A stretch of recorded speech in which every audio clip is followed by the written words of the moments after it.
Mga kababayan, mga tambay, si Kamanong po, nagbabalik po muli para po magkomento po sa inyo. Samahan niyo po ang inyong lingkod dito po sa Tambayan mga kabayan. Magandang umaga po muna, tanghali, hapon, gabi. Madaling araw po sa ating lahat. Saan man sulok sa ating bansa o saan man sulok sa mundo tayo naroon, ay maingatan po tayong lahat mga kababayan. Ito po, komentuhan po natin. Ito pong balita mga tambay. Naglabas po ng pahayag ang palasyo. Ang Pangulo daw po ay handa na ipahayag at ibigay ang kanyang mga bank account para daw po sa taong bayan, mga kababayan. Ano kaya ibig sabihin o ano kaya ibig palabasin ng Pangulo? Na siya po ay malinis, walang anomalya, walang korupsyon, mga kababayan. Yan kaya ang ibig sabihin o ipalabas ng Pangulo di umano na siya po ay mahusay, malinis at hindi korap na politiko. At yan din po ang hamon ni Senate President Escudero. Yan po ang mga plano nila. Pakinggan po natin ang balita, mga kababayan. Payag si PBBM sakaling ipadisclose sa kanya ang kanyang bank accounts. Yan ang tugon ng Malacanang nang tanungin tungkol sa panawagan SP Cheese Escudero na i-waive ng mga opisyal ang kanilang bank secrecy rights. Ayon kay Escudero, nagagamit na kasi ang mga confidentiality law para itago ang mga kayamanan. Ang Pangulo po ay sang-ayon po at dapat lamang po nating ipatupad itong accountability and transparency sa gobyerno. So hindi po tayo magkakaroon ng negatibong sagot mula sa Pangulo. Taliwas ito sa kanyang unang opinyon tungkol sa pagsasapubliko ng Statements of Assets, Liabilities, and Net Worth o SALN dahil maaari umano itong magamit para atakihin ang mga public official. Una-una mga kabayan, sanay na sanay naman, di ba? Napakarami pong issue na sanay magtago ng kayamanan ang pamilya Marcos. Hindi po ba? Napakarami po nilang issue na tagong yaman pero hindi po sa Pilipinas. Di po ba? Ang mga politiko po, hindi naman po yan naglalagay ng napakarami nilang asset. Lalong-lalo kung ito'y nakaw. Ilalagay ba nila sa mga bangko nila yan? At i-declare ba nila yan? Diba? Hindi nila i-declare yan kasi nga nakaw. Di ba? Itatago nila yan. Ano po ang unang pamamaraan ng pagtago nila ng kanilang mga tagong nakaw, di umano? Di ba? Hindi naman po sa Pilipinas sa ibang bansa, di ba? Kung yung ito nga sinabi ni Senador Marcoleta, di ba? Yung mismo ayon sa kanyang pag-iimbestiga nung congressman pa siya. Di ba? Ilayo muna natin dito kay President Marcos. Ito nga ang COMELEC chairman, may issue na napakaraming account sa ibang bansa at meron ding account sa Cayman Island. Ano po ba yung Cayman Island? Di ba? Yan po ay tirahan ng mga bilyonaryo, trilyonaryo sa buong mundo ang Cayman Island. At wala po yata dyan hindi po yata uso ang dyan. Pagka nahandyan ang pera mo, hindi uso yata ang money laundering dyan, mga kababayan. Kaya pwede yata nila itago ang mga nakaw, di umano. Hindi kaya sa mga bansa na hindi sinisilip ang pera mo, hindi nagiging money laundering ang pera mo. Hindi po ba? COMELEC chairman pa lang yan. Di lalo na yung mga politiko. Yung COMELEC chairman nga, may issue na napakaraming pera sa labas ng bansa. Meron pa sa Amerika yata at meron din daw po sa Cayman Island.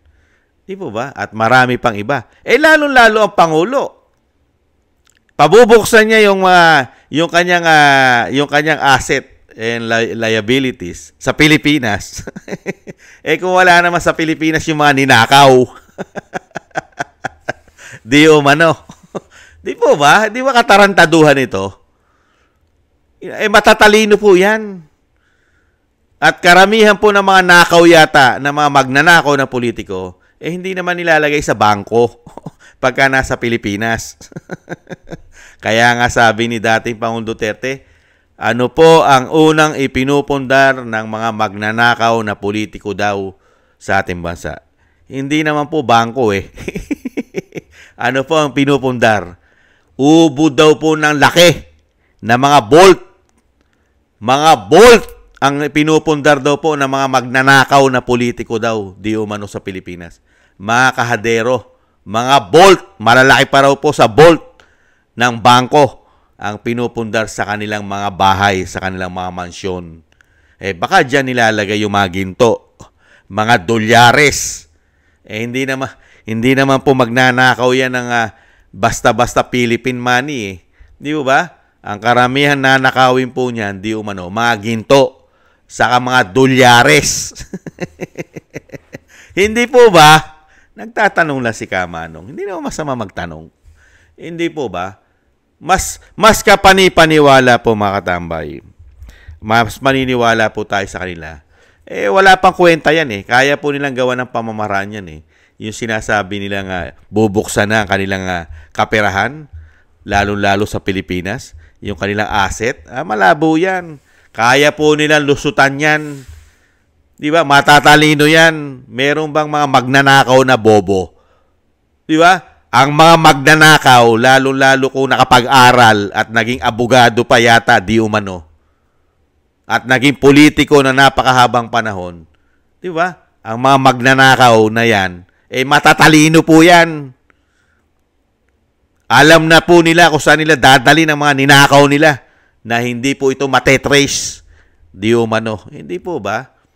Saka, sa Pangulo pa talaga nang galing, na open, open siya. At pabubuksan niya, ibubunyag niya ang kanyang mga bank account.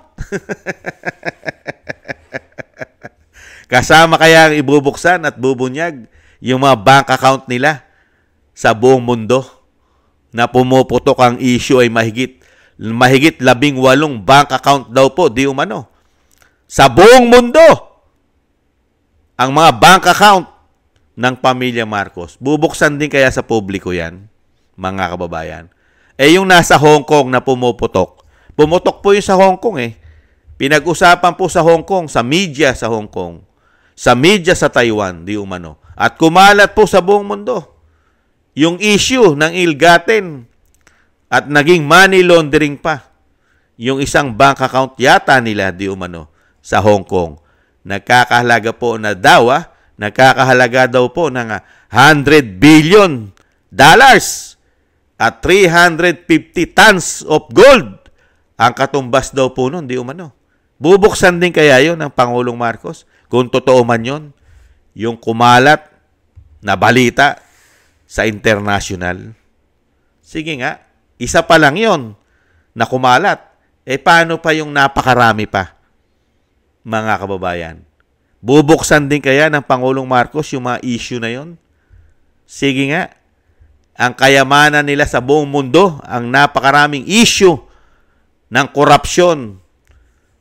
Di po ba? Lokohan na lang po yata yan. Excuse me po. Gaguhan na lang.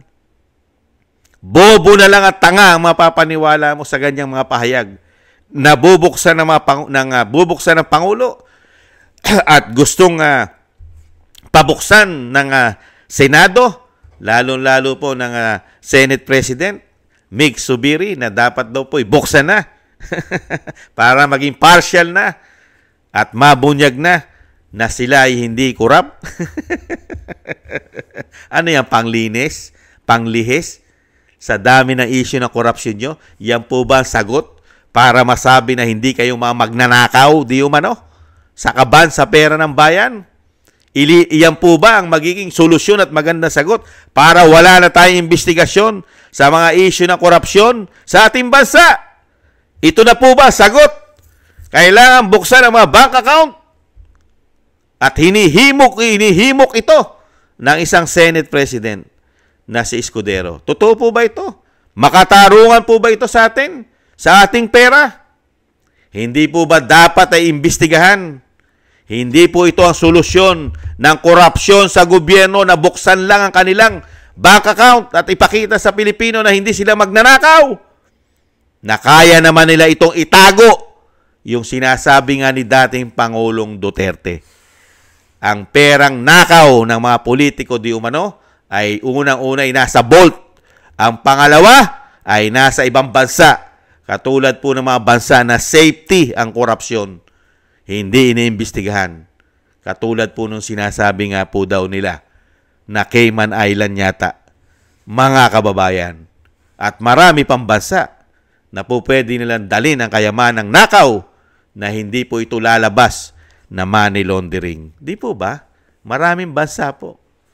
Kaya katarantaduhan po ito. Ginagawa lang po yatang tanga, bobo ang mga Pilipinong mapapaniwala nito. Hindi po ba? Pero hindi naman tayo maniniwala sa ganyang pamamaraan nila para lang masabi na sila'y malilinis. Hindi kurap! Ganun po ba? Mas maniniwala ang taong bayan, buksan nyo ang libro nyo. Open the book. Lalo-lalo na po yan. Si Senator, Senate President Chis Escudero. Chis, napakatagal nyo na po sa pagiging senador at lingkod bayan. Hindi pa po namin alam ang libro nyo, mga resibo na hinahawakan yung pera sa amin. Buksan nyo na po. Hindi po ang inyong bangko ang inyong bubuksan. Buksan nyo po ang mga libro nyo kung paano nyo po ginastos ang pondo ng bayan na may resibo para kayo ma-audit. Isama nyo na lahat ang mga senador at ang mga congressman sa House of Representatives. Unahin na po ang speaker at lalong-lalo po ang presidente ng Pilipinas. I-audit kung paano po nila ginawa, kung paano nilang gawing sinasabing programa ang pera natin, kung saan dinalang programa, ano ang mga proyekto nito. Dahil baon tayo sa utang ngayon. Sa loob lang ng 3 taon ay napakarami na pong trilyon ang nautang natin. Pumapalo na po, hindi humahigit kumulang na po sa 17 trilyon di umano ang utang natin. Nasaan po yun? Nasaan po? Ang gusto ng taong bayan ay malinaw, konkreto na investigasyon sa mga korupsyon. Dapat po yan imbestigahan. Hindi po ba? Lalo-lalo na yung pagbubukas ng mga libro ninyo ng Senado at Kongreso. Open the book sa Pilipino. Sa COA, ipasa nyo. Resibo. Hindi lang certification. Liquidation by certification lamang. Hindi yan ang kailangan ng Pilipino. Resibo ng mga proyekto nyo, mga gastos ninyo. Hindi po ba? Yan ang makatarungan sa aming mga Pilipino. Hindi kami madadaan sa ganyan na yung inyong mga bangko, pabubuksan nyo ang inyong mga bank account. Unbelievable. Na itago na. At wala naman dyan yung sinasabing nakaw. Di umano. Di po ba? Imbestigahan ngayon, pag-upo ng binagoong ang Pilipinas, imbestigahan lahat ang napakaraming anomalya, pera, issue, korupsyon. Yan ang dapat ipahayag, malaman, matuklasan ng mga Pilipino. Gusto namin matuklasan kung ano na nangyari sa 2025 national budget na napakaraming blanco na nasingitan yung mga blanco, biglang lumobo. 241 billion. Ano na nangyari dyan? Pinatotohanan po yan ni Congressman Ungab, marami pang iba. Ganon din po si Attorney Vic Rodriguez at yan po'y usapin na sa Korte Suprema at wala pa po tayong nababalitaan kung ano na nangyari dyan. Yan ang dapat alamin, Senator Chis Escudero, Malacanang, Yusek, na tinatawag na garbage in, garbage out ng Vice President. Yan ang kailangan tutukan. Ano pa? Yung pera sa PhilHealth, korupsyon ba yan o hindi? Yung paglipat, planong ilipat ang mahigit 89 billion. Nailipat na yata ang mahigit 60 billion. Ano na nangyari dyan? Wala bang issue ng korupsyon yan? PDIC, GSIS, SSS, at marami pang iba. Wala bang issue ng corruption yan? At ano pa? Yung ginawa po nila, yung ating investment, unang taon pa lang, pag-upo, kikita ang investment natin. Kaya nga nag-create ang pamahalaan ng Maharlika Investment Fund para hindi na natin kailangan mangutang, lalong-lalo sa ating mga programa, proyekto. Dito na natin kukunin ang kita sa mga proyekto natin, sinasabi nila sa Maharlika Investment Fund. Ano na? Kamusta na ang Maharlika? Wala ba tayong investigasyon dyan? Para malaman natin, 3 taon na, gano'n na kalaki kinikita ng Maharlika Investment Fund? Wala ba tayong investigasyon dyan? Senator Chis Escudero, kayo ang nagpanukala niyan. Kongreso, Senado, tapos pinirmahan ng Pangulo. Kaya nga nakapag-release tayo na isang damukal na pera ng taong bayan na ipinasok dyan sa investment na yan. Ano na nangyari dyan? Senator Chis, 3 taon na mahigit. Gaano na kalaki kinikita niyan? At ano ang mga programa at napagawa ng kita ng Maharlika Investment Fund? Ano? Hindi po ba? Nagtatanong lang si Kamanong. Yan po ang importante sa amin. Ano pa? Ano na? Imbestigahan din natin ang flood control. Di po ba? Mismo ang Senadora Amy Marcos ang nagsabi, mahigit 1 bilyon ang ginagastos natin sa flood control, sa mga proyekto. Araw-araw. Ayaw niyan, di umano. Sa kanyang ating. Hindi po ba? Ano na investigasyon dyan? Wala lang. Wala lang. Di po ba? At isang damukal na issue ng korupsyon ang ginagawa. Wala tayong investigasyon. Impeachment pa nga lang. 150 million na ang pumuputok dyan. Sa bawat pumirma riyan. Wala po ba tayong investigasyon dyan? At hindi rin ba natin iimbestigahan ang ginto na bigla na lang yatang nawala sa Central Bank? Bilyong-bilyong halaga ang nawalang ginto dyan. Saan kaya napunta yon? Sino kaya ang bumili? Saan kaya dinala? Ano pangalan ng bumili? At ano ang programa at proyekto ng pera na ito nang masilip ng taong bayan? Ano na? Wala po ba investigasyon dyan? Napakarami pa. Di po ba? Lahat po halos may issue ng korupsyon. Pati nga loto natin, pati nga loto may issue rin na korupsyon. Di po ba? Grabe, di ba? Halos lahat ng ahensya ng gobyerno ngayon ay may issue ng korupsyon. Pero wala nag-iimbestiga. Pero ang kailangan po para matapos na ang issue ng korupsyon, ipakikita na nila ang kanilang bank account. Katarantaduhan yata yan.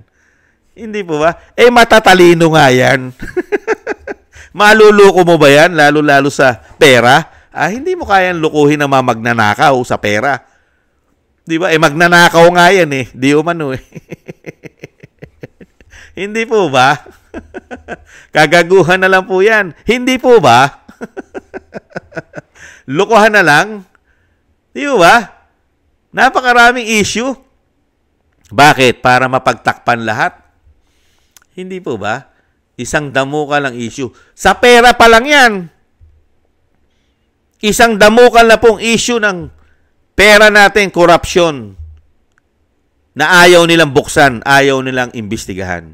Dadaanin lang tayo sa panukala na kailangan ng ibunyag ang mga bank account namin. Panukala ng Senado. At sumagot naman ang Malacanang, nawiling ang Pangulo. Ay nako, patawarin mga kabayan. Bobo na lang ang maniniwala sa kanila, di umano. Yan po ang klase ng gobyerno meron tayo ngayon, mga kabayan. Sa dami ng issue ng korupsyon, pabubuksan lang po ang bank account. Walang investigasyon sa mga korupsyon. Basta buksan lang ang bank account. Unbelievable, mga kababayan. Hindi po tayo ipinanganak kahapon lamang. Hindi po ba?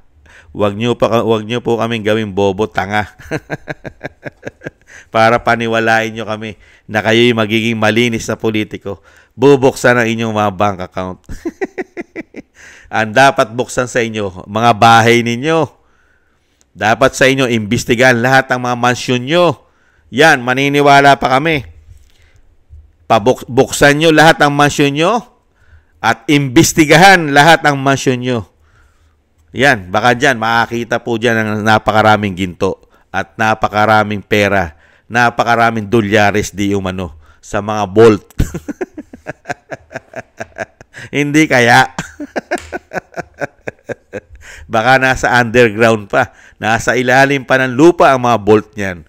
Hindi kaya? Hindi kaya, mga kababayan? Ayan po, mga kababayan, ang pahayag ng Malacanang, sagot ng Malacanang dito po sa mga plano ng Senado, ng Senate President. Ayan po, mga tambay. Kapanipaniwala po yan. Ang kapanipaniwala po yan sa mga sa kaya po nilang gaguhin at kaya nilang bubuhin. Hindi po ba? Nagtatanong lang si Kamanong. Kasi para po tayong lokohan lang eh. Lokohan sa dami ng issue ng korupsyon. Pabubuksan mo lang ang bank account mo. Ang kailangan namin investigasyon. Tamang investigasyon at ang gustong-gusto namin mangyari, open the book. Buksan nyo ang inyong mga libro sa napakatagal at napakahabang panahon, lalong-lalo ang Kongreso at Senado. Open the book. I-open nyo ang libro nyo sa publiko. Makita namin nasaan ang pondo namin na binigay sa inyo. Ano pinaggastusan nyo? Nasaan ang mga resibo? Yan ang napaka-importante sa amin. I-audit kayo. Hindi ipakita inyong mga bank account dahil wala pong saysayan. Matatalino po kayo. Sobrang talino po ninyo. Hindi po ba? Maraming salamat po, mga kabayan, sa nagusto po ng ating tambayang mga kabayan sa YouTube at TikTok. Ganon din po sa mga nagko-comment, like, share, and subscribe. At sa ating po mga subscribers, maraming salamat po sa inyo pong lahat. Thank you po. Mabuhay po kayo. At siyempre po, thank you rin po sa mga nagbibigay po ng tulong at biyaya sa inyong lingkod. Shoutout po kay Norma Garcia, Michelle Yamaguchi Vlog, Rosalina RK, Team 888, si Wills Bubbles 5697, si Arpel Villacorta, Teodorico Erguisa Jr., si Annie Jo, ako si Pilam, Jovelyn Watanabe ng Japan, si Jem Aris ng United Arab Emirates, Baby Roman, Ate Isa ng Cagayan, Julieta Silon ng Sydney, Australia, Gina Ray Solidides ng Berlin, Germany, Jake Yahut 4531 ng Maisog, California, USA, Gina Ray, si Jake Yahut, nabanggit na natin, si Eric Hershaw ng Canada, at si Kingston 123 ng Hong Kong. Maraming salamat po sa inyo, mga kabayan. Mabuhay po kayo at ingat-ingat po kayo, lalo-lalo po sa inyong mga paggawa. At siyempre po, bago po tayo magtapos, lagi ko pong hiling, mga kababayan, na isama po natin sa ating mga dasal at panalangin ang pamilya Duterte na maingatan po, lalo-lalo po ang Vice President at ang dating Pangulong Duterte na madugtungan pa po ang kanyang buhay, kalakasan at makabalik po sa lalong mabilis sa ating bansa. Isama po natin sa ating mga dasal. Maraming salamat po. At siyempre po, mga kabayan, muli po, magpapaalam po muna ang inyong katambay. Ingat-ingat po tayo. Doble ingat po, mga kababayan. Mahirap na po ang kalagayan natin, mga kababayan. Ingat-ingat po tayo. Maraming salamat po sa muli. Paalam.